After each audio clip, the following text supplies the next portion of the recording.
ஓம் முழுமுதற் பொருளே போற்றி. ஓம் வேழமுகத்தோனே போற்றி. ஓம் ஐங்கரனே அருள் புரிவாய் போற்றி. ஓம் ஈசன் மகனே போற்றி. ஓம் அம்பிகை பாலனே போற்றி. ஓம் ஆறுமுகன் சகோதரனே போற்றி. போற்றி போற்றி.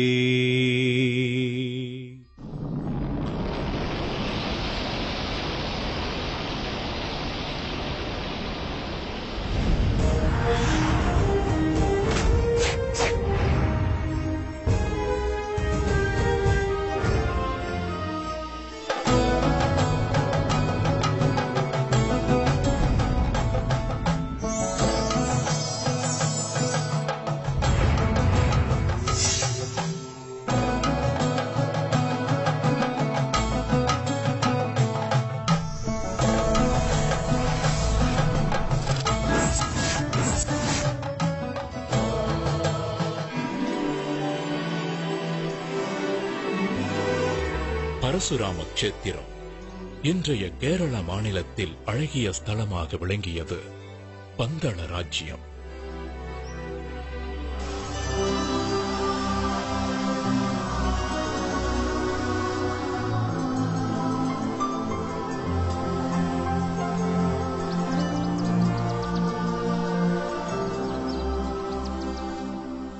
வனங்கள் சூழ்ந்த பூமி. அன்றைக்கு காற்றிலேயே மலர்களின் வாசத்தோடு இசையும் கலந்திருந்தது.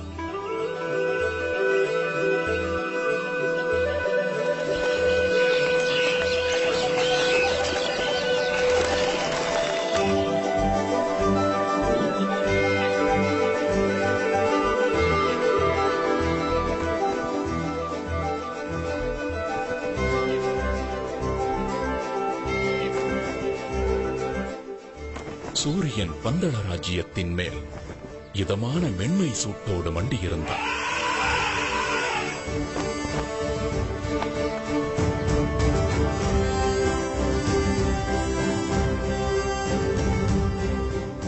மன்னர் ராஜசேகரன் ஆட்சியில் பந்தள ராஜ்யமே சீரோடும் சிறப்போடும் இருந்தது. என்றாலும் ஒரு ராஜ்யத்தை ஆளும் மன்னருக்கு, சுகபோகங்கள் குறைவில்லாத அரசருக்கு ஒரு சோகம் இருந்தது. ஆம், அதுதான் புத்திர சோகம்.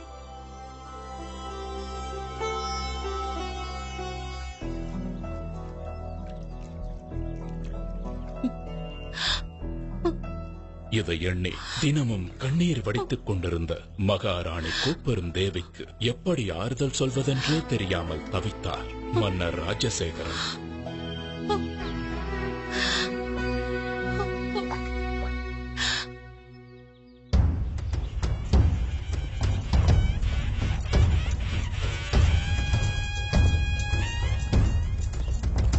ஒரு நாள் மன்னர் ராஜசேகரன் நகர்வலம் வந்து கொண்டிருந்த பொழுது, இதோ நம் மன்னர் தான் எவ்வளவு திறமையாக நம் ராஜ்யத்தையும் மக்களையும் வழி நடத்துகிறார்.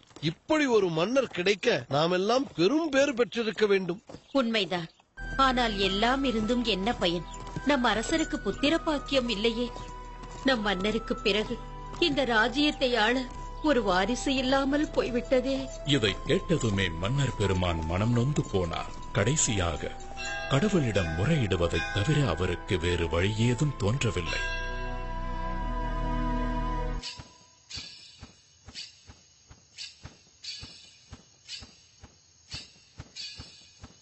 அதே நேரத்தில் அரசருக்கு வாரிசு இல்லாததால் மகிழ்ச்சியில் மிதந்து கொண்டிருக்கும் ஒருவரும் அதே அரண்மனையில் இருந்தார்.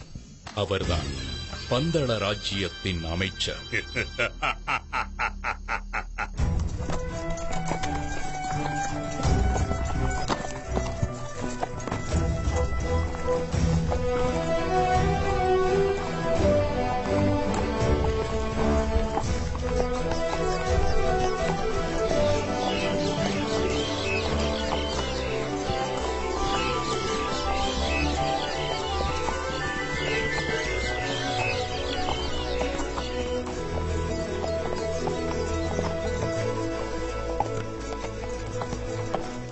ஒரு நாள் மன்னர் ராஜசேகரன் அவரது அமைச்சர் மற்றும் பரிவாரங்களுடன் வேட்டைக்கு கிளம்பினார். அன்றைக்கு என்றுமில்லாத அதிசயமாக மனதில் அமைதி நிலவுவதையும் நெஞ்சம் மகிழ்ச்சி அடைவதையும் உணர்ந்தார். அமைச்சரே, இன்று காலையிலிருந்தே என்னை சுற்றி நற்சகுனங்களாகவே நடந்து கொண்டிருக்கிறது. என்னுடைய வாழ்வில் ஏதோ நல்லது நடக்கப் போகின்றது போலவும், உள்ளத்தில் புதைந்திருக்கும் சோகத்திற்கு வழி கிடைக்கப் போகிறது போலவும் தோன்றுகிறது. அப்படி நடந்தால் எனக்கும் மிகவும் மகிழ்ச்சிதான் அரசே. மன்னரின் நம்பிக்கைக்குரியவனாய் நடித்துக் கொண்டு மன்னரின் இடத்தை பிடிக்க மனக்கோட்டை கட்டிக் கொண்டிருக்கும் அமைச்சர், வாரிசு இல்லாத ராஜ்யம் அடுத்து எனக்குத்தான் என்று நினைக்கும் வேளையில் ஒரு பச்சிளம் குழந்தையின் குரல் கேட்டு மன்னர் சிலிர்த்துப் போனார். குரல் கேட்ட இடத்தை நெருங்க அங்கே ஒரு அழகான ஆண் குழந்தை கழுத்தில் மணிமாலையுடன் தவழ்ந்து கொண்டிருந்தது. யார் இந்த குழந்தை? இந்த குழந்தை இங்கே எப்படி வந்திருக்க கூடும்? குடியிருப்புகளே இல்லாத இந்த வனப்பகுதியில் இந்த குழந்தையை யார் விட்டு சென்றிருப்பார்கள்? ஹரிஹர புத்திரனான குழந்தையின் கழுத்தில் மணிமாலை ஒன்றை சூடி ஒரு தெய்வீக நிகழ்வின் மூலமாக பம்பா நதிக்கரையில் வீற்றிருக்கச் செய்தார் மகேசன். மிருகங்கள் அதிகம் வாழுகின்ற ஒரு வனப்பகுதி இது. எங்கே ஒரு குழந்தை இருக்கிறது என்றால் என்ன அர்த்தம்?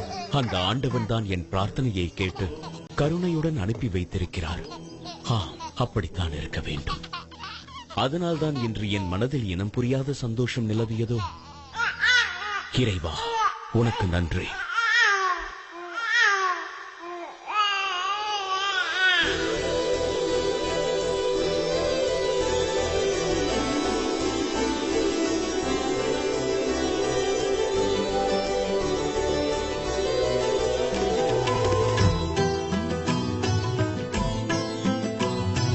கலி காக்கும் ஒரு தெய்வம்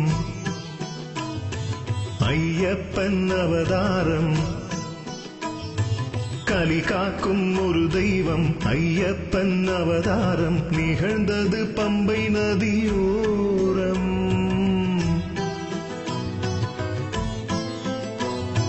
கலி காக்கும் ஒரு தெய்வம் ஐயப்பன் அவதாரம் நிகழ்ந்தது பம்பை நதியோரம்.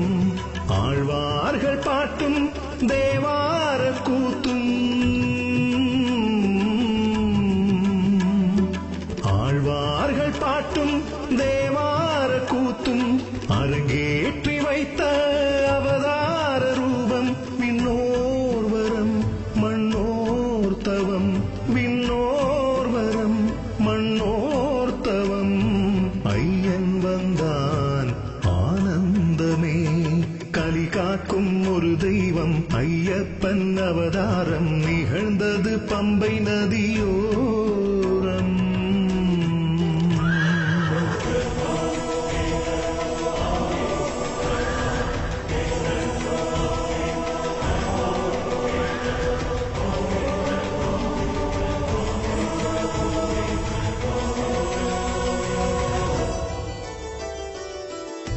ஹரிஹர சுதனின் வருகையால் விடிந்தது காலம். அவன் அருள் மகிமையினால் வாழும் இந்த ஞானம். கலியுக வரதன் தரிசனம் ஒரு முறை காணும். அடியவர் குடி விளங்கும் வாழ்வில் நன்மை சேரும். என்னை என் ஐயப்பன் திருவருள் முகமே இம்மைக்கும் மறுமைக்கும் வழி கூறிடுமே. என்னை என் ஐயப்பன் திருவருள் முகமே இம்மைக்கும் மறுமைக்கும் வழி கூறிடுமே. சரணாகதி எனும் போதிலே கருணாகரன் அருள் கூடுமே. ஐயன் வந்தான் ஆனந்தமே. நாட்டு மக்களுக்கோ நற்செய்தி. தமக்கு பரிசாக கிடைத்த குழந்தைக்கு மன்னர் வெகு விமர்சையாக பெயர் சூட்டு விழா நடத்தினார்.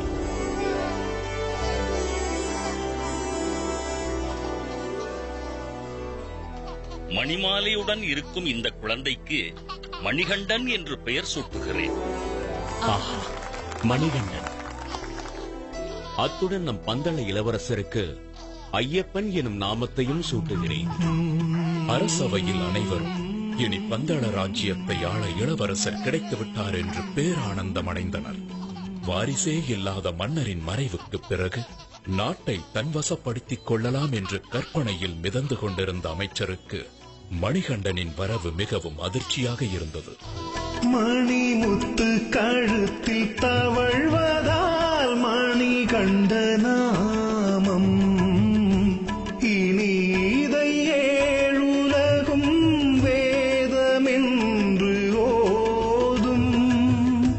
மணிகண்ட மழலை சிரிப்பிலே குழலிசை தோற்கும். முகம் கண்டு முழுமதியும் நேரில் வந்து வாழ்த்தும். பொன்னென்ன பொருளென்ன ஐயன் முன்னே எது ஒன்றும் ஈடில்லை இவனுக்கிங்கே. பொன்னென்ன பொருளென்ன ஐயன் முன்னே எது ஒன்றும் ஈடில்லை இவனுக்கிங்கே. மலர் பாதமே பட்டாலுமே துயர் யாவுமே விட்டோடுமே.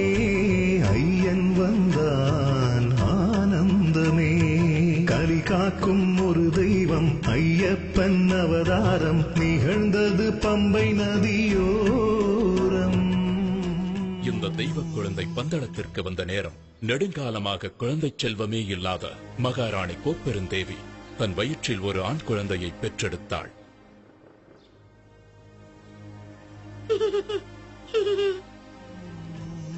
மணிகண்டனுக்கு கல்வி கற்கும் காலம் வந்துவிட்டது. அவனை குருகுலத்திற்கு அனுப்ப வேண்டும்.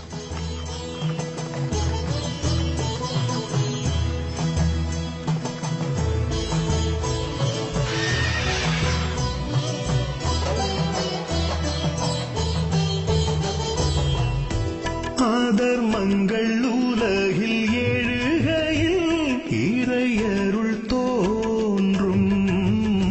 அறவழி எடுத்து சொல்லி பாதை ஒன்று காட்டும். தனை சரணடையும் அடியவர் குறைகளை போக்கும். கதியேன பதம் பணிந்தால் காவல் நின்று காக்கும். கண்ணுக்குள் நின்றாடும் கருணை கடலே எந்நாளும் கரை சேர்க்கும் நம் வாழ்வினையே.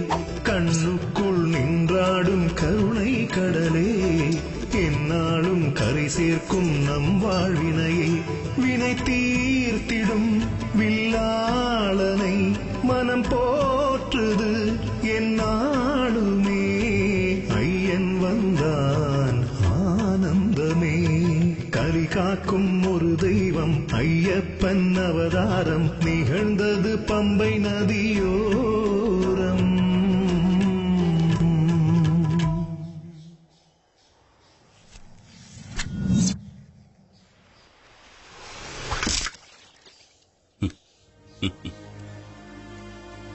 இந்த மணிகண்டன் ஒரு சாதாரண பாலகனாக இருக்க முடியாது. இவர் ஒரு அவதார புருஷனாகத்தான் இருக்க வேண்டும். இவருக்கு குருவாக இருந்து கல்வி கற்றுத் தருவது நான் செய்த பூர்வ புண்ணியம். மணிகண்டன் குருகுலத்திலேயே சிறந்த மாணவனாக திகழ்ந்தார். கல்வி, கேள்வி, ஞானம் மற்றும் அனைத்து விதமான கலைகளையும் விரைவிலேயே கற்றுத் தேர்ந்தார்.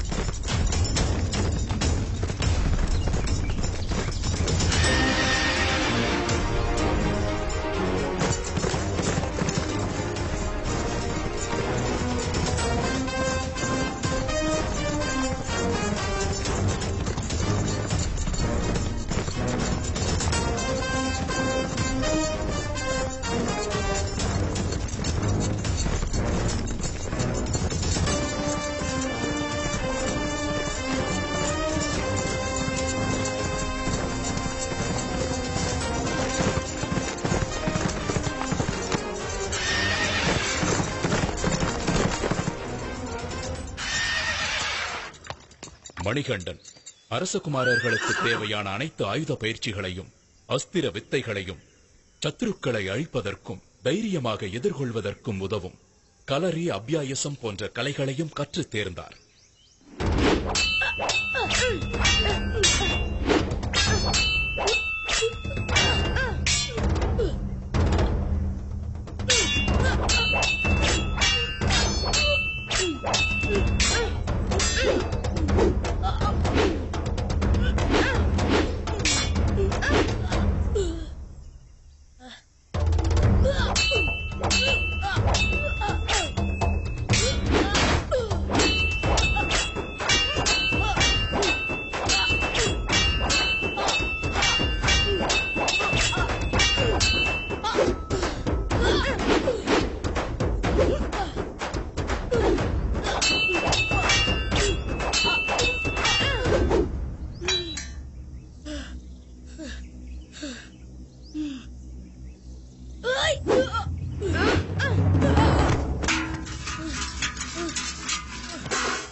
குருகுல வாசம் சிறப்புடன் முடிந்ததும் மணிகண்டன் அரண்மனையிலிருந்து வந்திருந்த குருதட்சணை மற்றும் பரிசு பொருட்களை குருவிற்கு காணிக்கையாக செலுத்தி வணங்கினார்.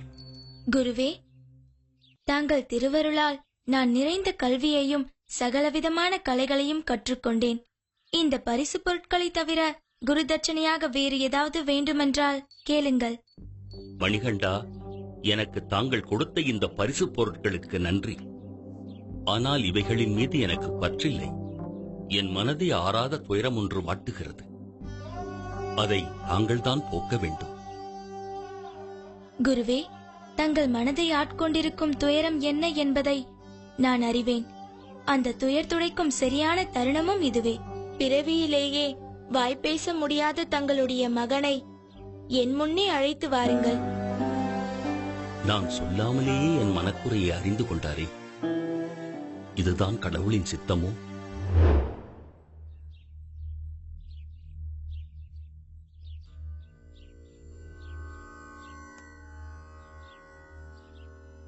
ஓம் நமக் சிவாய.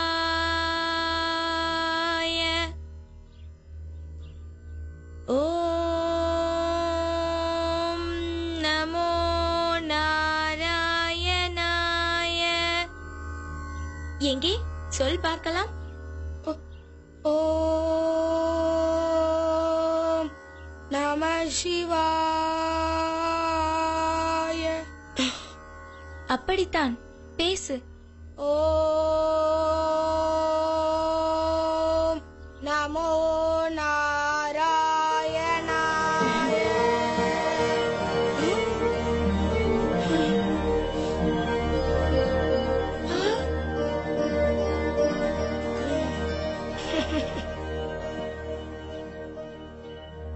செயற்கரிய இந்த அற்புத செயலை நிகழ்த்திய நீங்கள் சாதாரண மணிகண்டன் அல்ல.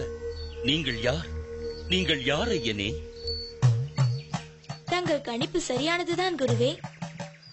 ஒரு அசுர சம்ஹாரத்தை நிகழ்த்தி தீமையை அழித்த இந்த கலியுகத்தை காக்கவே நான் அவதரித்துள்ளேன். இந்த ரகசியம் தங்களுக்கு மட்டுமே தெரிந்ததாக இருக்கட்டும் குருவே.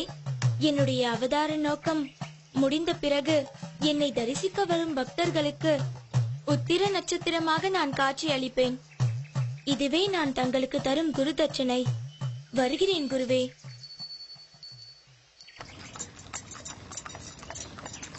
குருகுல வாசம் முடிந்து அரண்மனைக்கு திரும்பிய மணிகண்டனை ஆனந்த கண்ணீருடன் மகாராணி வரவேற்றார்.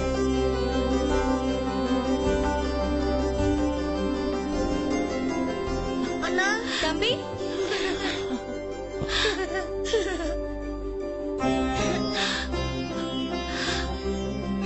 மணிகண்டா, என் குழந்தைதான் எவ்வளவு வளர்ந்து விட்டான். எத்தனை அழகாக இருக்கின்றான். அறிவுக்கு மட்டும் பஞ்சமா என்ன? என் கண்ணே பட்டுவிடும் போல் இருக்கின்றதே. அப்படித்தான் ஆனது. தாய் மகனின் பாசத்தில் விதியின் கண் பட்டுவிட்டது. காரணம், கோப்பெருந்தேவியின் வயிற்றில் பெற்றெடுத்த இளவரசன் ராஜராஜனே. அம்மா,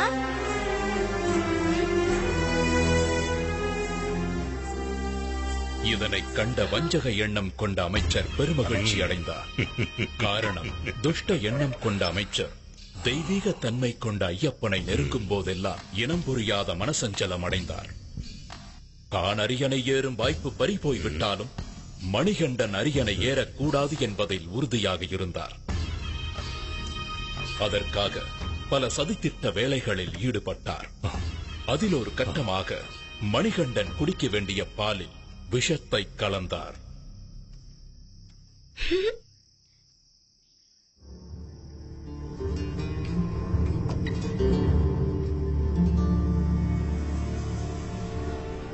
அந்த விஷம் கலந்த பாலை குடித்த மணிகண்டன் மயக்கமடைந்தார்.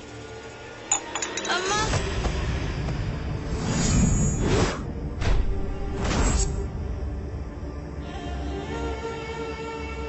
உடனே மணிகண்டனை காப்பாற்ற அரண்மனை வைத்தியர்கள் எல்லாம் எவ்வளவோ வைத்தியம் செய்தும் மணிகண்டனை காப்பாற்ற முடியாமல் தவித்தனர்.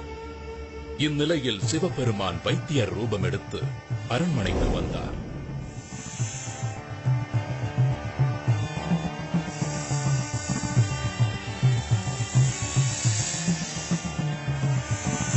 மணிகண்டன் உடம்பில் உள்ள விஷத்தை தன் கழுத்தில் உள்ள சர்பத்தை கொண்டு உறிஞ்சி எடுத்து பூரண குணமாக்கினார்.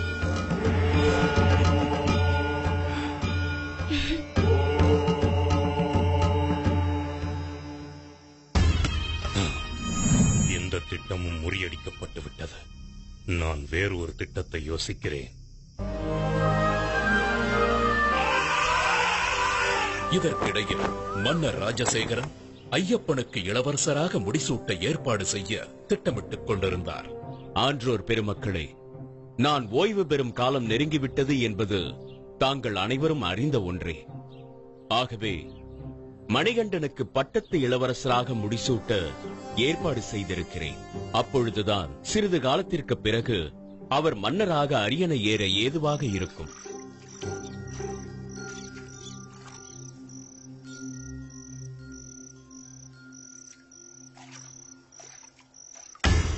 இதுதான் தக்க சந்தர்ப்பம் என்று எதிர்பார்த்த அமைச்சர் மகாராணியை தனிமையில் சந்தித்தார்.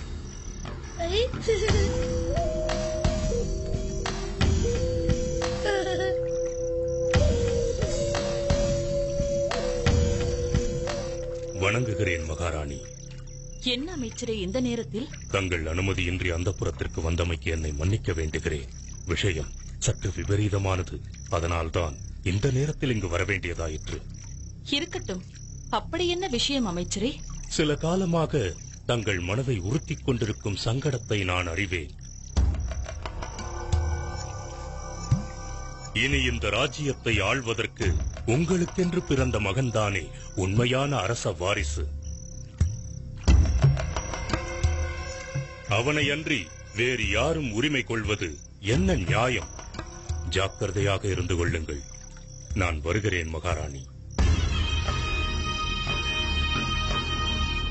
12 வருடங்கள் வளர்த்த பாசமெல்லாம் எங்கோ போய்விட தனக்கு பிறந்த மகனான ராஜராஜனுடன் ஒன்றி போய்விட்டார் மகாராணி கோப்பெருந்தேவி. தம்பி,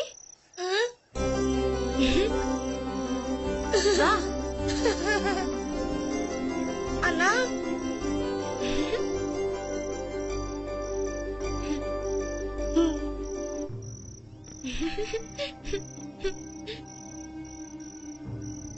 ஐயப்பன் அரசனானால் நாட்டு மக்கள் என்ன என்ன சொல்லுவார்கள்? சொந்த மகனிற்கு வளர்ப்பு பிள்ளையை அரியணையில் ஏற்றிய பாதகி என்று ஏச மாட்டார்களா? ஊர் உலகம் என்னை தூற்றாதா? ஆம், இதை இப்படியே விட்டுவிடக்கூடாது. என் மகன்தான் அரசாள வேண்டும். இதை பற்றி மன்னரிடம் பேச வேண்டும். தக்க சமயத்தை எதிர்பார்த்து காத்துக் கொண்டிருந்த மகாராணி ஒரு நாள் மன்னர் ராஜசேகரனிடம் தன் வயிற்றில் பிறக்காத ஐயப்பனுக்கு எப்படி இளவரசராக முடிசூட்டுவது, மாறாக தான் பெற்றெடுத்த மகனான ராஜராஜனுக்கே இளவரசராக முடிசூட்ட வேண்டும் என்று கேட்டார். என்ன உளறுகிறார்? உனக்கென்ன புத்தி பேதளித்து விட்டதா? உன் வயிற்றில் பிறக்காவிட்டாலும் ஐயப்பன் தான் இந்த அரசின் மூத்த வாரிசு. அவன் அரியணை ஏறுவதுதான் நியாயம். மன்னா, மகாராணியின் வேண்டுகோளை மன்னர் ராஜசேகரன் ஏற்காததால் மகாராணியும் அமைச்சரும் ஐயப்பனை அரியணை ஏற விடாமல் தடுக்க அமைச்சரின் யோசனைப்படி அபாயகரமான ஒரு வேலையை ஐயப்பனுக்கு கொடுக்க திட்டமிட்டார்கள்.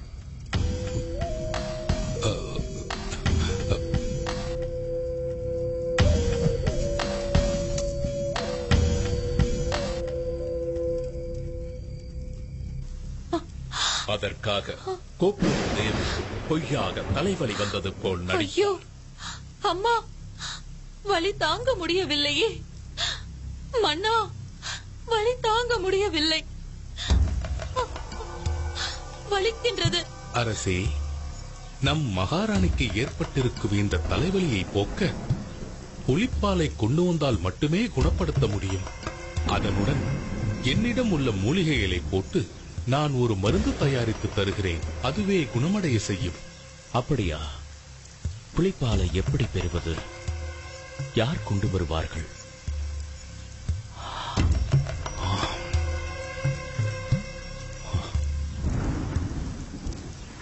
தந்தையே, தாயின் தலைவலியை போக்க நானே காட்டிற்கு சென்று புலிப்பாலை கொண்டு வருகிறேன். தந்தையே, பயப்பட வேண்டாம். என்னை காட்டிற்கு செல்ல அனுமதியுங்கள்.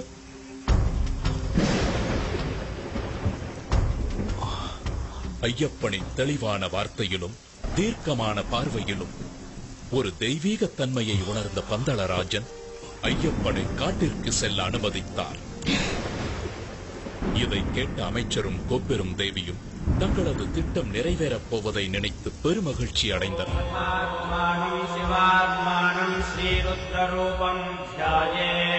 சிவபக்தரான மன்னர் ராஜசேகரன் ஐயப்பனை வழி அனுப்பும் முன் ஈசனை வழிபட்டு முக்கண் தேங்காய் ஒன்றை இறை கடாட்சமாக எடுத்து ஐயப்பன் கொண்டு செல்ல கொடுத்தார்.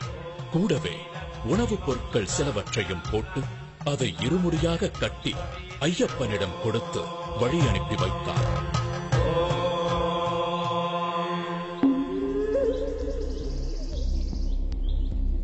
இந்த ஹரிஹர சுதனான மணிகண்டனின் அவதாரம் நிகழ்ந்ததே ஒரு அசுர சம்ஹாரத்தை நடத்துவதற்காகத்தான். இப்படி ஒரு தெய்வ குழந்தையின் வரவுக்கு காரணம் அரக்கி மகிஷமுகி. மகிஷமுகி அரக்கர் குலத்தின் தலைவி. பார்வைக்கு மட்டுமல்ல, எண்ணத்திலும் உருவத்திலும் கொடூரமானவள். பார்ப்போரை அச்சமூட்டும் அரக்கத்தனத்தின் மொத்த உருவாக தோன்றினாள்.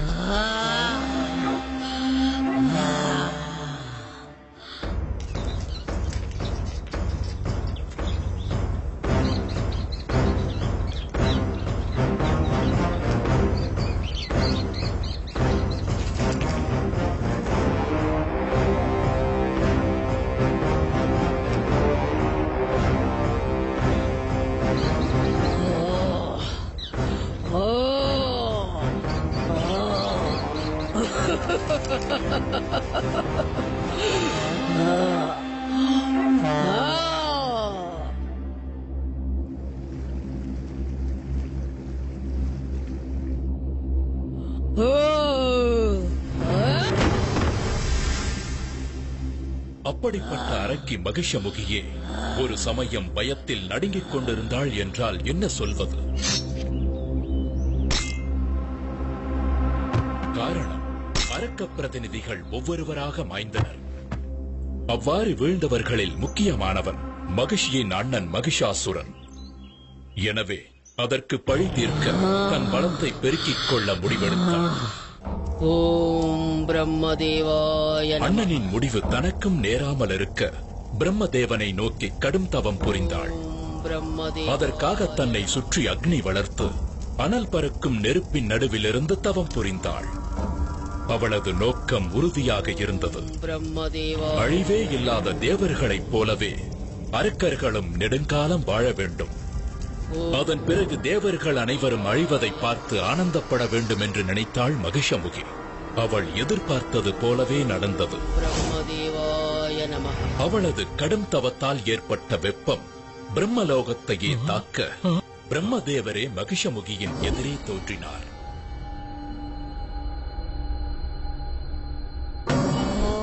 பிரம்மதேவாய மகிஷமுகியே, உன் கடும் தவத்தால் நான் மனம் நெகிழ்ந்தேன். கண் திற. வணங்குகிறேன் நான் முகனே. என் வேண்டுதலுக்கு இணங்கி என் முன் காட்சி தந்தமைக்கு நன்றி. நல்லது மகிஷமுகி, உனக்கு வேண்டிய வரத்தை கேள். பிரம்மதேவனே, தேவர்களைப் போல எனக்கும் சாகா வரம் வேண்டும். அப்படி ஒரு வரத்திற்கு சாத்தியமே இல்லை. இறப்பை யாராலும் தவிர்க்க முடியாது. இறப்பு என்பது இயற்கையின் நியதி. ஆனால் உனக்கு ஒரு சலுகை காட்டுகிறேன். நீ எப்படி யாரால் இறக்க வேண்டும் என்று நினைக்கிறாயோ அந்த வகையில் உனக்கு மரணம் சம்பவிக்க நான் வரம் தருகிறேன். பிரம்மதேவா, நீர், நிலம், நெருப்பு, காற்று மற்றும் எந்த விதமான நோயாலும் ஆயுதத்தாலும் எனக்கு மரணம் ஏற்படக்கூடாது. பஞ்சாச்சரத்தினாலான சிவனுடைய அம்சமும் அஷ்டச்சரத்தினாலான விஷ்ணுவின் அம்சமும் சேர்ந்த ஒரு பிறவியால் தான் எனக்கு மரணம் சம்பவிக்க வேண்டும். அப்படி கடவுள் அம்சமாக பிறக்கும் ஒரு மானுட பிறவியும் ஒரு பாலகனாகத்தான் இருக்க வேண்டும். நீ விரும்பிய வரத்தை உமக்கு அளிக்கிறேன் மகிஷமுகி. ஆயுஷ்மான் பவ. தன்னுடைய விதியை தானே நிர்ணயம் செய்து கொண்ட சந்தோஷத்தில் தேவர்களையும் ரிஷிகளையும் முனிவர்களையும் சித்திரவதை செய்து வதம் செய்யத் தொடங்கினாள். ஓம் நம சிவாய. ஓம் நம சிவாய. ஓம் நம சிவாய. ஓம் நம சிவாய. ஓம் நம சிவாய. ஓம் நம சிவாய. ஓம் நம சிவாய.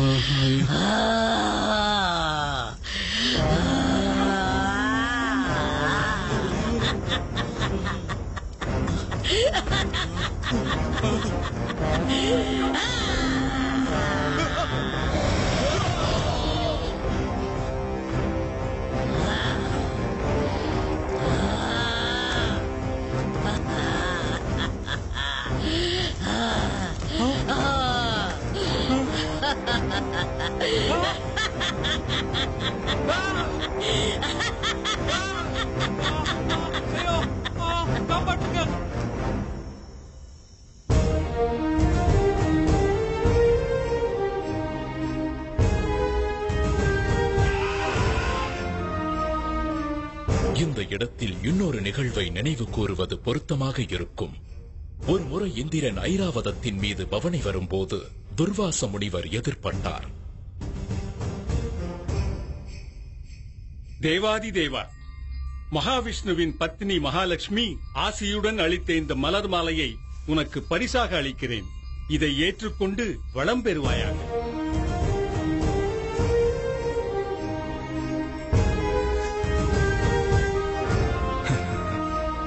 இந்திரனோ வெகு அலட்சியமாக யானையின் மீது அமர்ந்தபடியே அந்த மலர் மாலையை ஐராவத யானையின் மத்தகத்தின் மீது வீசினார். ஐராவதமோ அவருக்கு மேல் திமிர் பிடித்ததாக இருந்தது. தன் தும்பிக்கையால் அந்த மலர் மாலையை எடுத்து கீழே வீசி தன் முன்னங்கால்களால் அதை மிதித்து சிதைத்து சின்ன பின்னமாக்க செய்தது. என்ன காரியம் செய்தாய் இந்திரனே? இனி நீயும் உன் தேவர் கூட்டமும் மனிதர்களைப் போலவே முதுமை அடைந்து அவதிப்படுவீர்கள்.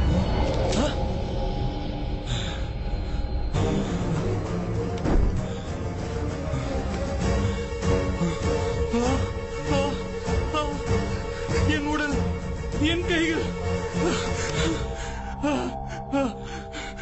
மகரிஷியே, என்னை மன்னித்து விடுங்கள். என் அகந்தையால் தான் தன்னிலை மறந்து தவறிழைத்து விட்டேன். இதற்கு தாங்களே சாப விமோச்சனம் அளிக்க வேண்டும். அகந்தையால் மதியிழந்து அநாகரிகமாக நடந்து கொண்டாய். சரி, போகட்டும். பார்க்கடலில் உள்ள அமிர்தத்தை அருந்தினால் மட்டுமே உனக்கு சாப விமோச்சனம் கிடைக்கும்.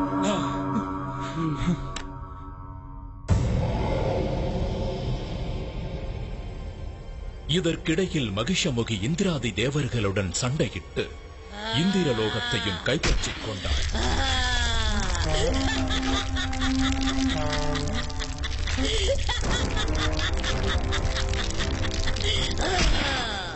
இந்திரனும் தேவர்களும் ஓடி ஒளிந்து கொண்டனர்.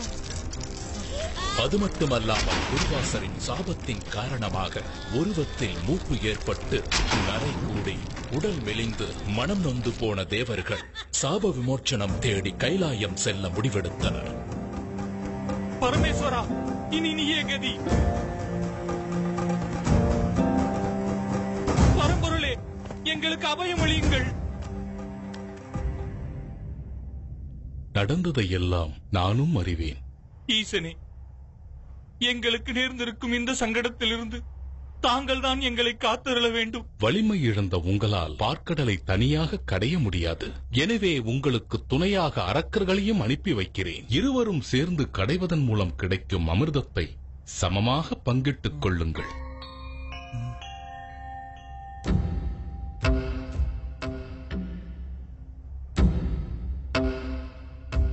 எனது ஆணைப்படி நீங்களும் தேவர்களுடன் சென்று பார்க்கடலை கடையுங்கள். உத்தரவு ஈசனே.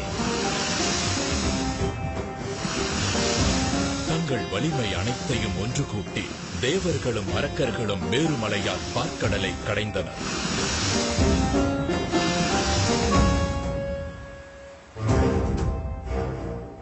அதில் கிடைத்த அமிர்தத்தை அரக்கர்கள் மட்டுமே எடுத்துச் சென்றனர்.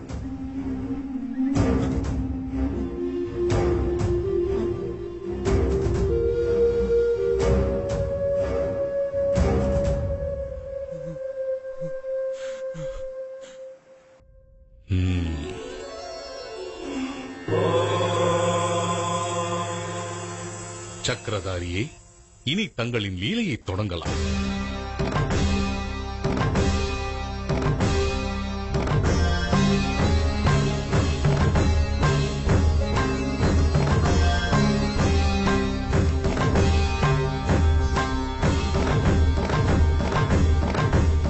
அரக்கர்களின் பலவீனத்தை புரிந்து கொண்ட விஷ்ணு அழகிய மோகினி அவதாரம் எடுத்தார்.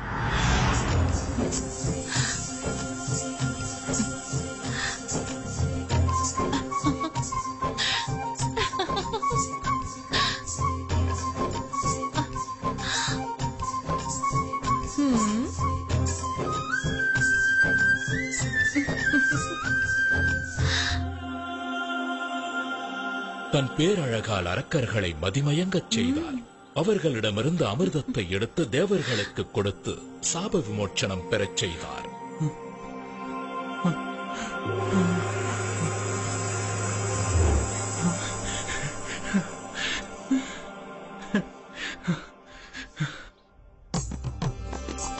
அழகிய மோகினியின் வரவே ஒரு புதிய அவதாரத்தின் நோக்கம்தான் என்பதை உணர்ந்திருந்த சிவபெருமான் மோகினியை நேரில் கண்டார்.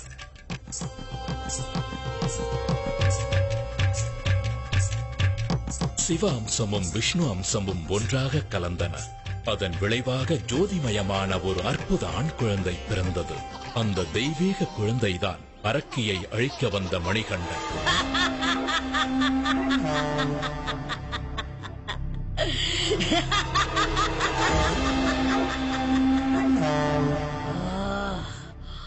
தேவர்களின் தந்திரத்தால் தன் இன மக்களுக்கு அமிர்தம் மறுக்கப்பட்டதையும் அது மொத்தமும் தேவர்களுக்கே போய் சேர்ந்ததை அறிந்து மேலும் உக்கிரமானாள். இதனால் மகிஷமுகி காட்டில் இருந்த முனிவர்களை முன்பை விட கொடூரமாக துன்புறுத்தினார்.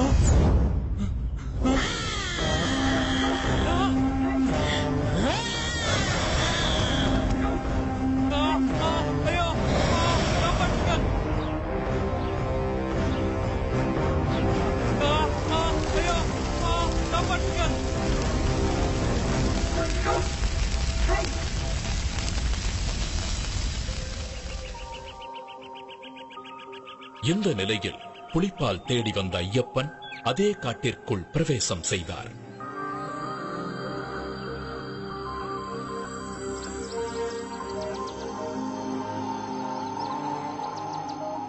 ஒளியே புக முடியாத காட்டிற்குள் சூரியன் நுழைந்தது போலிருந்தது ஐயப்பனின் வருகை.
ஐயப்பன் காட்டிற்குள் அடியெடுத்து வைத்ததுமே ஈசனால் அனுப்பப்பட்ட பூதகணங்களும் அவரை வணங்கி பின்தொடர்ந்தன.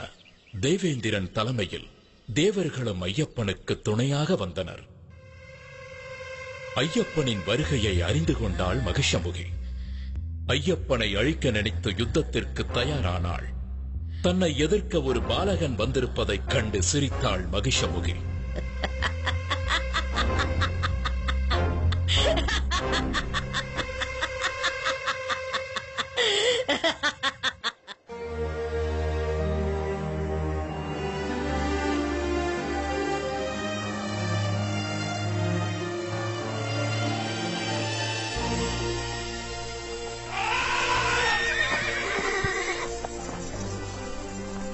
ஐயப்பனின் வருகையை அறிந்த முனிவர்கள் மகிஷமுகியால் தங்களுக்கு நேர்ந்த கொடுமைகளை ஐயப்பனிடம் முறையிட்டனர்.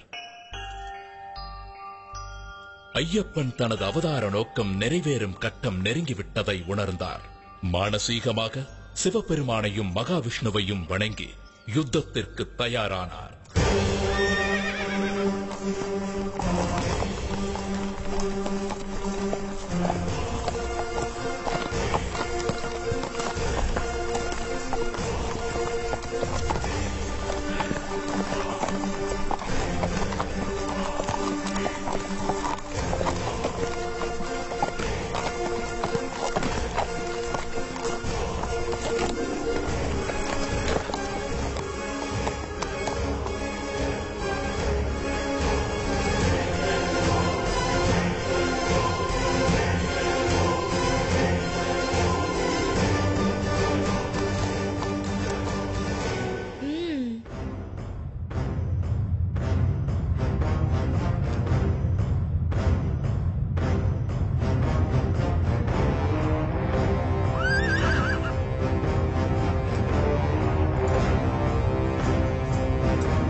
மகிஷமுகியின் உடல் அழுதா நதிக்கரையில் வந்து விழுந்தது.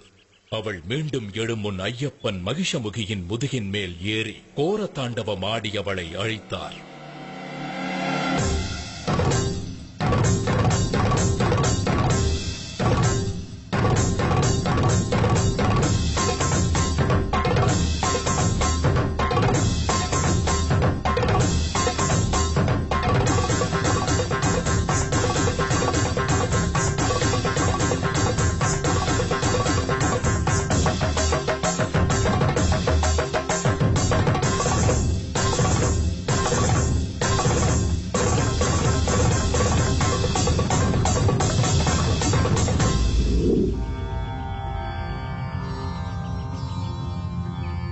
ஐயப்பனின் மகிஷமுகி சம்ஹார நர்த்தனத்தை காண வந்திருந்த ஈசன் தனது காளையை பக்கத்தில் உள்ள மரத்தில் கட்டி வைத்தார்.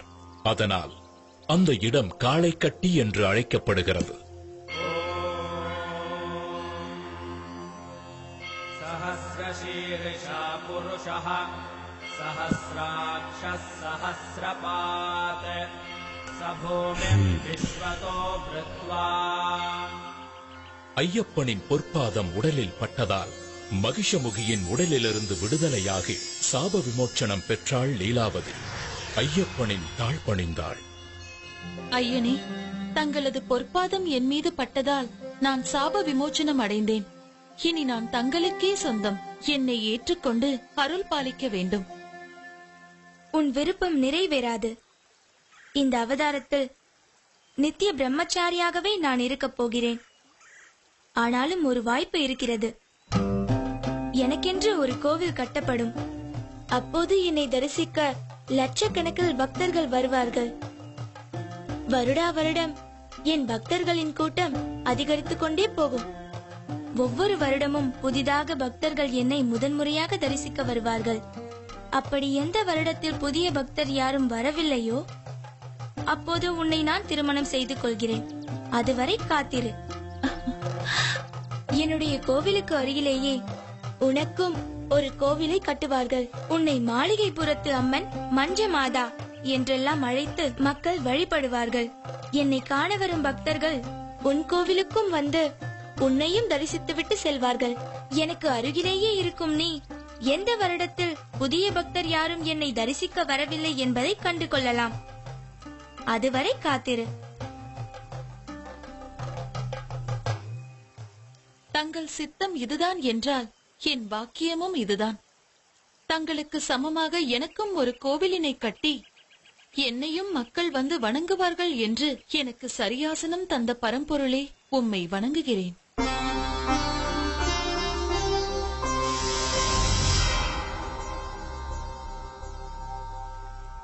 மகிஷ சம்ஹாரம் முடிந்த பிறகு ஐயப்பனை அழைத்தார் பரமேஸ்வரன். மகனே, உன் பிரிவால் வாடிக்கொண்டிருக்கிறான் மன்னன் ராஜசேகரன். அவனை ஆட்கொண்டு முக்தி அளிக்க வேண்டும். அத்துடன் நீலிமலையில் சபரி என்ற பக்தை உன் தரிசனத்திற்காக காத்துக் கொண்டிருக்கிறாள். அவளுக்கு அருள் செய்து மோட்சம் அளிக்க வேண்டியது உனது கடமை. இதனால் அந்த பக்தையின் நினைவாக அந்த மலைக்கு சபரிமலை என்றே பெயர் வழங்கப்படும். அது மட்டுமன்றி அந்த சபரிமலையிலேயே உனக்கு கோவில் கட்டப்படும். ஆயுஷ்மான் பவ. மகிஷமுகியின் உடல் உயிரற்றதாக இருந்தாலும் மலை போல் வளர்ந்தது. அப்படியே போனால் சூரிய சந்திரனையும் மறைத்துவிடும் என்று தோன்றியதால் ஐயப்பன் மகிஷமுகியின் உடலை பாதாளத்தில் தள்ளி கற்களால் மூடினார்.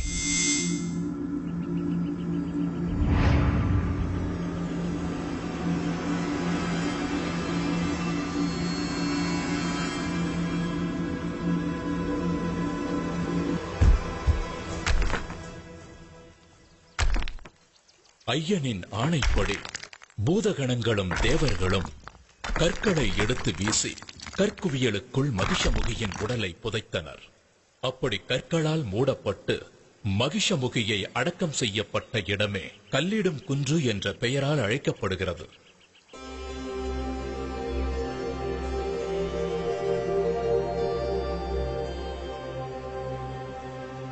இந்திராதிபதியே, இந்த சம்ஹாரத்தை முடித்த எனக்கு இன்னொரு கடமையும் இருக்கிறது.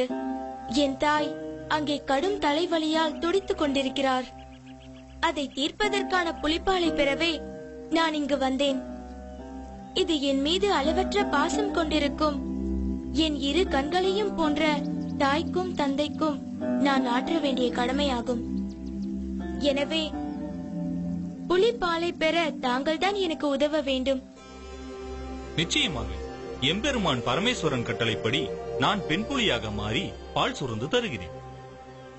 ஆனால் நீங்கள் இந்த குவளையை கொண்டு போய் மகாராணியிடம் கொடுத்து, இந்தாருங்கள் புலிப்பால், உங்கள் தலைவலி தீர இதிலிருந்து மருந்து தயாரித்துக் கொள்ளுங்கள் என்று சொன்னால் அவர்கள் நம்ப வேண்டுமே. அதனால் நானும் உங்களுடன் வருகிறேன். என் மீது ஏறிக்கொள்ளுங்கள்.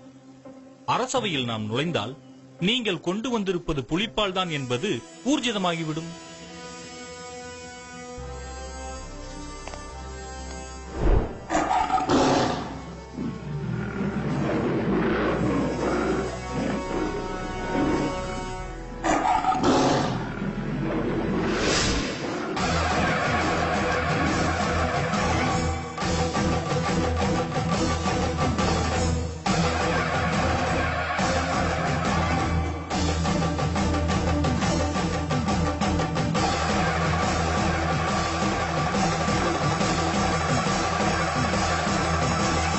மகிஷமுகி வதம் கண்ட மணிகண்ட சுவாமி அவன் வாரானே வன்புலியும் ஏறியே மலை தாண்டி மடு தாண்டி கண் கண்ட தெய்வம் அவன் வாரானே பந்தளத்தை தேடியே ஆற்று வழி ஊற்று வழி காட்டு வழி கோட்டை வழி கடந்திங்கு வாரானே ஐயப்பா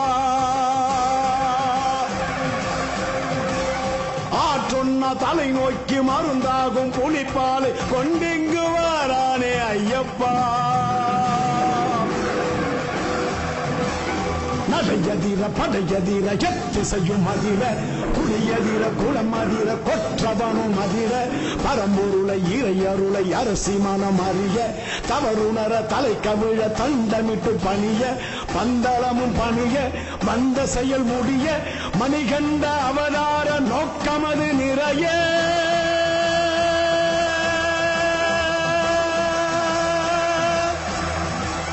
வில்லாளி வீரன் புலியை வாகனமாக கொண்டு புலிக்கூட்டம் புடைசூழ பந்தல ராஜ்யத்தை வந்தடைந்தார். அரசவையில் இருந்த அனைவரும் சீறி பாய வேண்டிய புலிகள் மென்னடை போட்டு வரும் இயற்கைக்கு முரணான சம்பவத்தைக் கண்டு வியந்து நின்றார்கள். புலிப்பால் தேடச் சென்ற ஐயப்பன் இனி திரும்பி வரமாட்டான் என்று திடமாய் நினைத்திருந்த அமைச்சர் திடுக்கிட்டார். மன்னர் ராஜசேகரன் இரு கைகளையும் கூப்பி நெகிழ்ந்து போய் நின்றார். அவர் கண்களில் ஆனந்த கண்ணீர் வழிந்தது. தந்தையே, தாயின் தலைவலி தீர இதோ கொண்டு வந்துள்ளேன் புலிப்பால். இந்த அளவு போதாது என்று வைத்தியர் சொல்வாரானால் எவ்வளவு வேண்டுமானாலும் கலந்து கொள்ள இதோ புலி கூட்டமே என்னுடன் வந்துள்ளது. தாங்கள் கடவுளின் அவதாரம்தான் என்று நிச்சயம் நான் உணர்கிறேன். நாங்கள் ஏதாவது தவறு இழைத்திருந்தால் எங்களை மன்னித்து அருள வேண்டும் ஐயனே.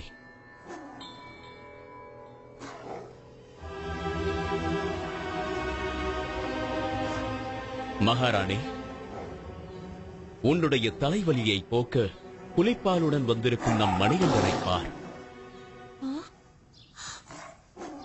தாலாட்டிய தாயன்பிற்கு பாலூட்டிய சேதானிவன்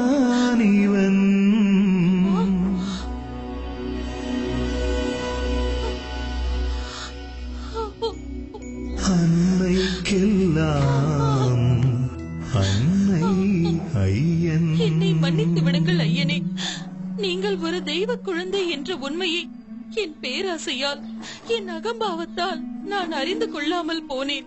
என்னை ரட்சித்து அருள்வாய் மகனே, என்னை ரட்சித்து அருள்வாய். தாயே, தாங்கள் போய் என் காலில் விழலாமா? என்னை பெறாவிட்டாலும் என்னை வளர்த்து ஆளாக்கிய அன்பு தாய் நீங்கள். என் அவதாரத்தின் நோக்கம் நிறைவேற உதவியவர் நீங்கள். இப்படி ஒரு வாய்ப்பிற்காக என்னை 12 வருடங்கள் வளர்த்த உங்கள் அன்பிற்கும் பாசத்திற்கும் என்ன கைமாறு செய்ய போகிறேன்? எனக்கு வாழ்வழித்த தெய்வம் அல்லவா நீங்கள்? சரி ஐயப்பா, உன் அவதார நோக்கம்தான் முடிந்து விட்டதே. இனி எங்களுடனே இருந்து விடேன். இல்லை அம்மா, இந்த அவதாரத்தில் நான் ஆற்ற வேண்டிய கடமை இன்னொன்றும் இருக்கிறது. அது கலியுகத்தில் மக்களை நல்வழிப்படுத்த வேண்டிய முக்கிய கடமை. எனக்கென்று ஒரு இருப்பிடத்தை அமைத்துக் கொண்டு நான் அங்கேயே தங்கி பக்தர்களுக்கு அருள் பாலிக்க விரும்புகிறேன். தந்தையே, உங்கள் ராஜ்யத்திற்குட்பட்ட எல்லையில் ஓர் இடம் கொடுங்கள். அங்கே நான் தங்கியிருந்து மக்களின் துயர் துடைப்பேன். ஐயனே, தங்களுக்கு எங்கு இடம் வேண்டுமோ, எவ்வளவு இடம் வேண்டுமோ எடுத்துக் கொள்ளுங்கள்.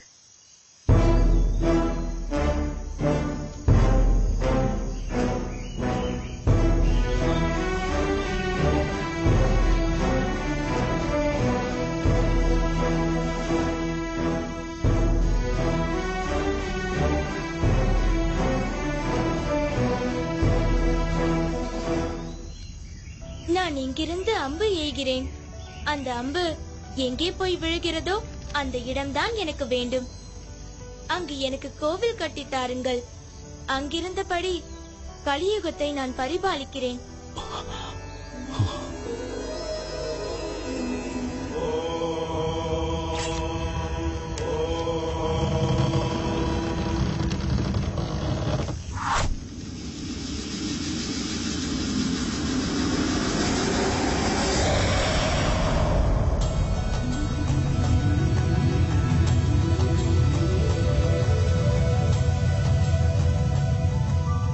அந்த அம்பு விழுந்த இடம்தான் சபரிமலை. இந்த சபரிமலையில்தான் இன்றும் கலியுகத்தின் கண்கண்ட கடவுளாக, கருணாமூர்த்தியாக திகழ்கிறார் சபரிமலை ஐயப்பன்.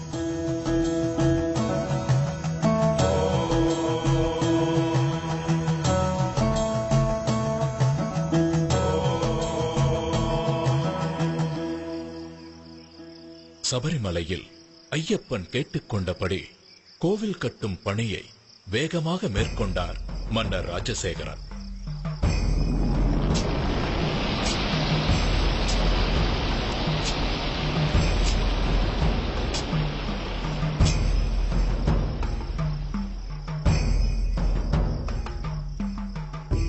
அந்த கோவிலில் வாழ்க்கையின் தத்துவங்களை விளக்கும் விதமாக 18 படிகளையும் அமைத்தார்.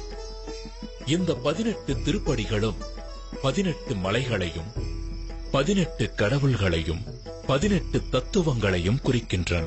18 மலைகளாகிய இஞ்சிப்பாறை மலை, காளைக்கட்டி மலை, புதுச்சேரி மலை, கரிமலை, தலைப்பாரமலை, தேவர்மலை, ஸ்ரீபாதமலை, மயிலாடுமலை, மாதங்கமலை, கால்கிமலை, சிற்றம்பலமலை, சுந்தரமலை, நாகம்பலமலை, கவுண்டமலை, நிலக்கல் மலை, நீலிமலை, பொன்னம்பலமலை, சபரிமலை போன்ற மலைகளையும் 18 கடவுள்களாகிய விநாயகர், சிவன், பார்வதி, முருகன், பிரம்மா, விஷ்ணு, ரங்கநாதர், காளி, யமன், சூரியன், சந்திரன், செவ்வாய், குரு, புதன், சுக்கிரன், சனி, ராகு, கேது ஆகிய கடவுள்களையும் 18 தத்துவங்களாகிய காண்பது, கேட்பது, மனம், ரசனை, ஸ்பரிசம், காமம், பேராசை, குரோதம், கோபம், மோகம், மதம், மாச்சரியம், தம்பு, சாத்வீகம்,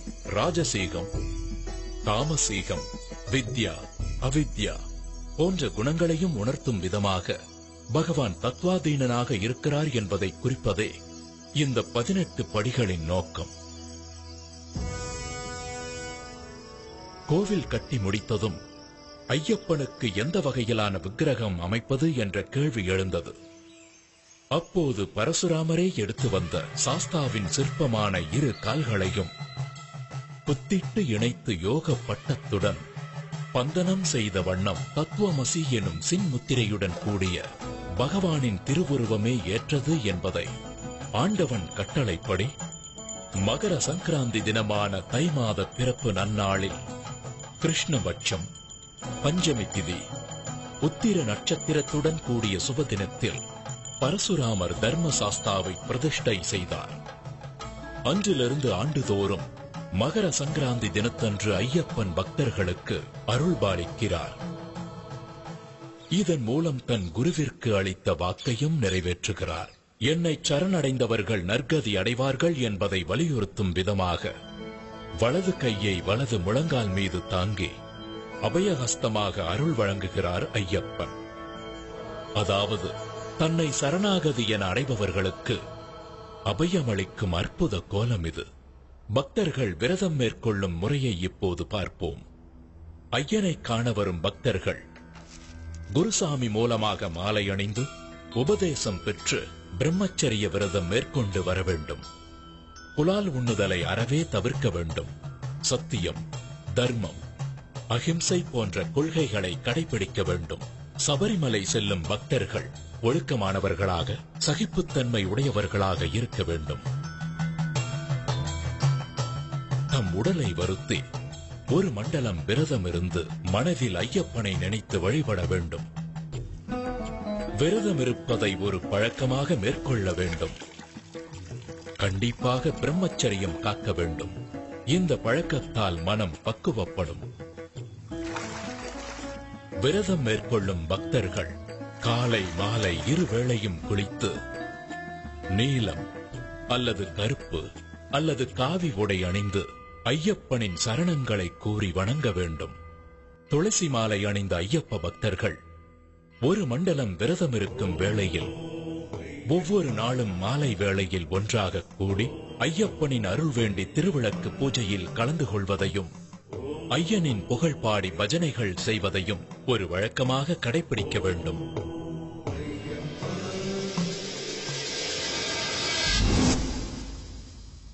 ஏ சுவாமி கண்ணி சுவாமி எங்க போற? மலைக்கு போற? வா சுவாமி கண்ணி சுவாமி எப்போ போற? இப்போ போற?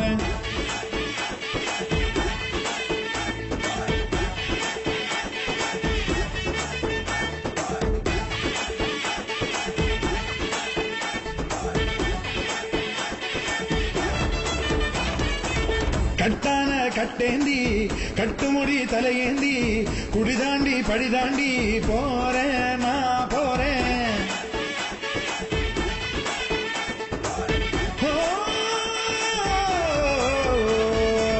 கட்டான கட்டேந்தி கட்டுமுடி தலையேந்தி குடிதாண்டி படிதாண்டி போறேன் நான் போறேன். மெய்யாக பொய்யின்றி ஐயனுக்கு நெய்யேந்தி வரம் வேண்டி அருள் வேண்டி போறேன் நான் போறேன். குருசுவாமி போட்டு விட்ட மணிகண்ட மாலை கழுத்துல ஆட பசிதாகம் போக்கும் நல்ல துணையுண்டு சேர மலை வழிபாத கானக வாசன் முகம் காண போறேன். சுவாமியே சரணம் என்று கோஷம் போட்டு வாரோம்.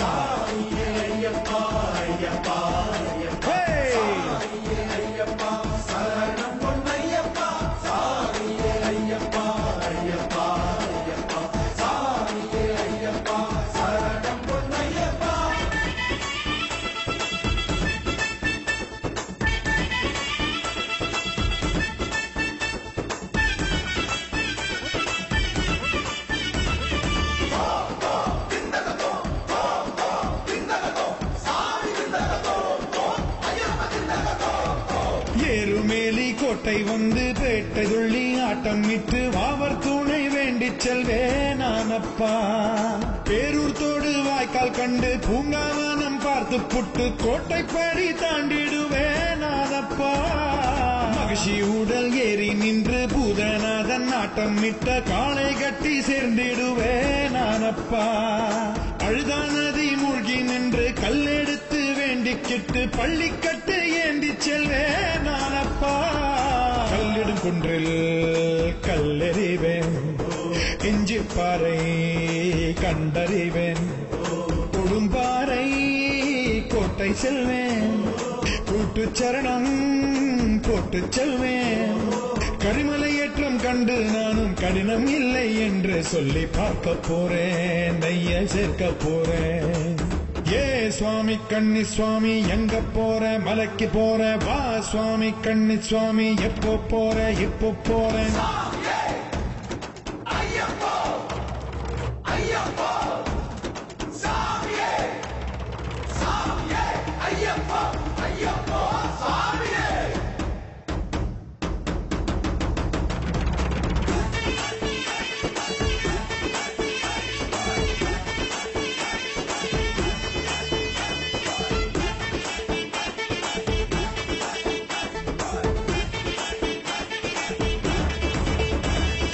கல்லு முள்ளு பாதையிலும் குண்டு குழி ஏற்றத்திலும் ஏற்றி என்னை பார்த்திடுவான் ஐயப்பா. கும்மிருட்டு வேளையிலும் கண்ணீரிட்டும் போதினிலும் கை கொடுத்து காத்திடுவான் ஐயப்பா. 6 பிழை 100 குறை ஏது நானும் செய்திட்டாலும் ஏழை என்னை ஏற்றருள்வான் ஐயப்பா. ஏற்ற விரதம் தப்பில்லாம சோதனைகள் தந்திடாம காத்தி என்னை ரட்சிப்பானே ஐயப்பா.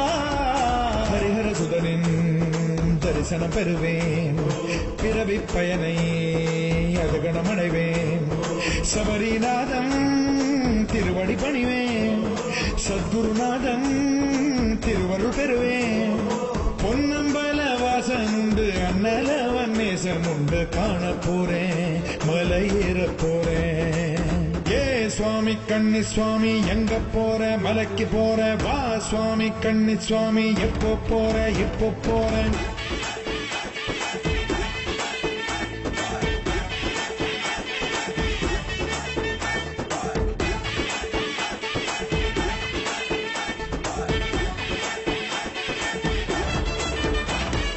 ராமனோடு லக்ஷ்மணனும் தந்தை கன்று தர்ப்பணமும் தந்தையிடம் பம்பை நதி தானப்பா. அந்த நதியில் மூழ்கி நின்று பந்தியிட்டு தீபம் விட்டு பாபவினை தீர்த்து கொள்வேன் நானப்பா. பம்பா நதி கணபதி சன்னதியில் சூறையிட்டு தோப்பு கரணம் போட்டு செல்வேன் நானப்பா. நீலிமலை ஏற்றம் கண்டு நீண்ட வழி பாதை கண்டு அப்பாச்சி மேடு கடப்பேன் நானப்பா. சபரி அன்னை பீடம் காண்பேன், சரங்குதிகாலில் சரமும் இடுவேன். 18 படிகள் ஏறி செல்வேன், பகவான் அருளால் வாழ்வு கொள்வேன். முத்திரை தேங்காய் நெய் எடுத்து நெய் அபிஷேகம் செய்து வைத்து வேண்ட போறேன், அருள் வேண்டி போறேன். ஏ சுவாமி கன்னி சுவாமி எங்க போற, மலைக்கு போற, வா சுவாமி கன்னி சுவாமி எப்போ போற, இப்போ போறேன். கட்டான கட்டேந்தி கட்டுமுடி தலையேந்தி குடிதாண்டி படிதாண்டி போறேன், நான் போறேன். மெய்யாக பொய்யின்றி ஐயனுக்கு நெய்யேந்தி வரம் வேண்டி அருள் வேண்டி போறேன், நான் போறேன். குருசுவாமி போட்டு விட்ட மணிகண்ட மாலை கழுத்தில் ஆட, பசிதாகம் போக்கும் நல்ல துணையுண்டு சேர மலை வழிபாத கானக வாசன் முகம் காண போறேன். சுவாமியே சரணம் என்று கோஷம் போட்டு மாறும்.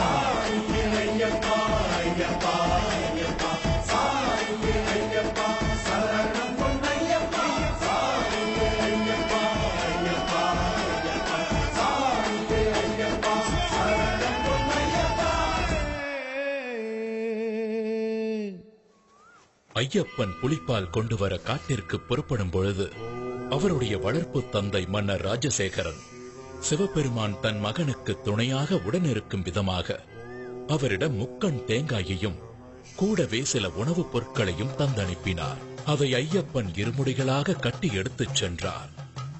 அந்த தாத்பரியம்தான் நாம் சுமந்து செல்லும் இருமுடி. இருமுடி என்பது பருத்தி துணியால் தைக்கப்பட்ட இரு பகுதிகள் கொண்ட பையாகும். பக்தன் பக்தியுடன் சுமந்து செல்லும் இருமுடியின் முன்புற பையில் மஞ்சள், குங்குமம், நெற்பொறி, அவல், மாளிகை புறத்து அம்மனுக்கு தீபமிட திரிநூல், எண்ணெய், அடுத்தது முக்கியமான காணிக்கையான நெய் தேங்காய், அதாவது ஐயப்பனுக்கு மிகவும் விருப்பமான நைவேத்திய பொருளான முக்கண் தேங்காயில் ஒரு கண்ணில் துளையிட்டு அதனுள் இருக்கும் நீரை அகற்றி பின் சுத்தமான நெய்யை நிரப்பி அடைத்து எடுத்துச் செல்வதுதான் நெய் தேங்காய். ஐயப்பன் சிவவிஷ்ணு ஐக்கியத்தில் பிறந்தவர். இந்த தத்துவத்தை தான் நெய் தேங்காய் உணர்த்துகிறது. தேங்காய் முக்கண் உடையது. ஆகவே தேங்காய் சிவாம்சமாக விளங்குகிறது. மகாலட்சுமி திருமாலின் இதயத்தில் உறைபவள். அப்படி தன் இதயத்தில் பசு அம்சமான திருமகளை வைத்திருக்கும் மகாவிஷ்ணுவை ஐயப்பனின் தாயாகிய மோகினி அவதாரத்தை பசுவின் நெய் குறிக்கிறது. ஆகவே தேங்காயும் அதனுள் நிரப்பியிருக்கும் நெய்யும் சிவனையும் விஷ்ணுவையும் உணர்த்துகின்றன. தன்னுடைய பெற்றோரை உணர்த்தும் இந்த நிவேதனம் சுவாமிக்கு படைக்கப்படுவதில் அவர் மிகுந்த சந்தோஷம் அடைவார். பக்தனுக்கு அருள்பாலிப்பார். இருமுடியின் பின்முடி பையில் மஞ்சள் தூள், அரிசி, பருப்பு, வெல்லம் ஆகிய பொருட்கள் இருக்கும். காட்டு வழியில் நடைபயணமாய் செல்லும் பக்தர்கள் இந்த பொருட்களை வழியிலேயே சமைத்து சாப்பிட்டு பசியாறிய பின் பயணத்தை தொடரலாம் என்பதற்காகவே இருமுடியில் அரிசி, பருப்பு போன்ற உணவுப் பொருட்களை எடுத்துச் செல்ல வேண்டும். ஐயப்பனை தரிசிக்கச் செல்லும் பக்தர்கள் தலைமீது சுமந்து செல்லும் பொருட்கள் பயணத்தின் போது கொஞ்சம் கொஞ்சமாக குறைவது போல் அவனுடைய தலைகணமும் குறைய வேண்டும். அவனுடைய ஆணவம், அகங்காரம், செருக்கு, மமதை, பொறாமை போன்ற எல்லா தீய குணங்களும் அவனை விட்டு விலக வேண்டும்.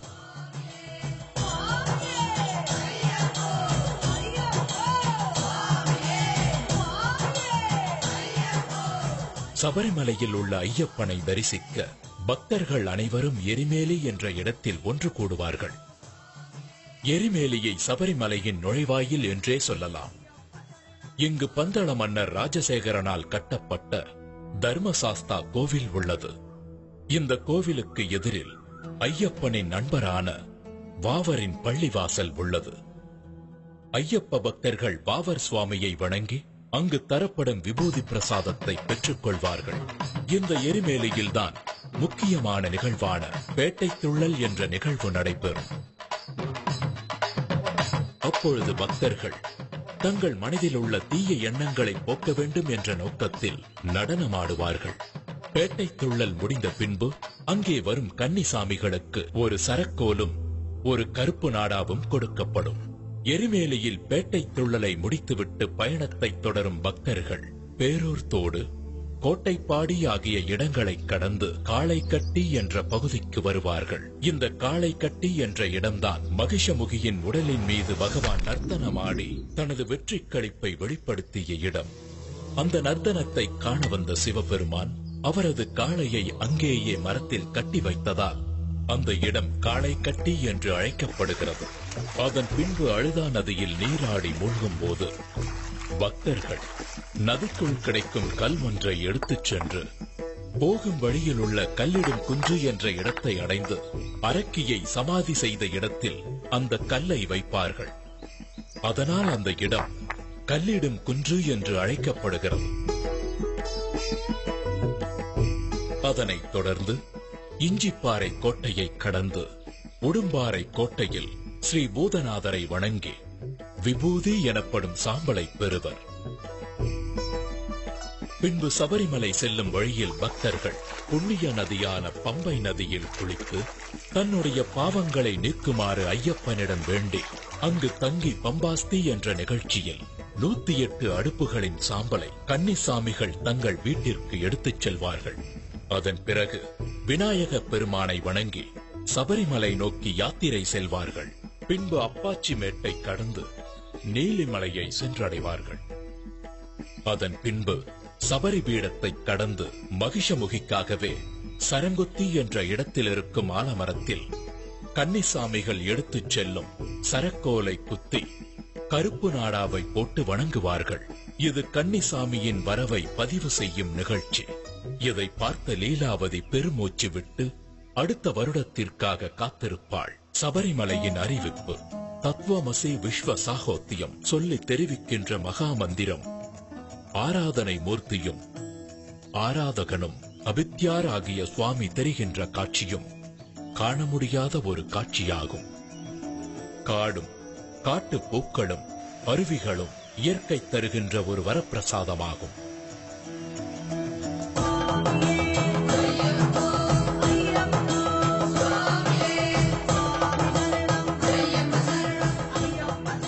பின் ஐயப்பனின் சன்னிதானத்திற்கு முன்புள்ள தத்துவங்கள் 18 பகவான் தத்வாதீனனாக இருக்கிறார் என்பதை உணர்த்தும் 18 படிகளை ஏறிச் சென்று ஐயப்பன் சன்னிதானத்தை அடைந்து தன்னுடைய பாவங்களையும் தோஷங்களையும் கஷ்டங்களையும் நீக்குமாறு வேண்டி பக்தி பரவசமடைந்து அன்று இரவு அங்கு தங்கி மகிழ்வார்கள்.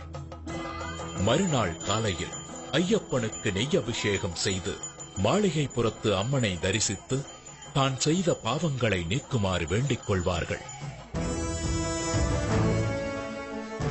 மகர விளக்கு பூஜைக்கு முன்பு ஐயப்பனுடைய தங்க ஆபரண பெட்டியை பந்தள ராஜ்யத்திலிருந்து சபரிமலைக்கு கொண்டு செல்லும் பொழுது ஆகாயத்தில் ஆபரண பெட்டிக்கு வழிகாட்டியாக கருடன் கூடவே பறந்து செல்வது ஒரு சிறப்பு அம்சமாகும்.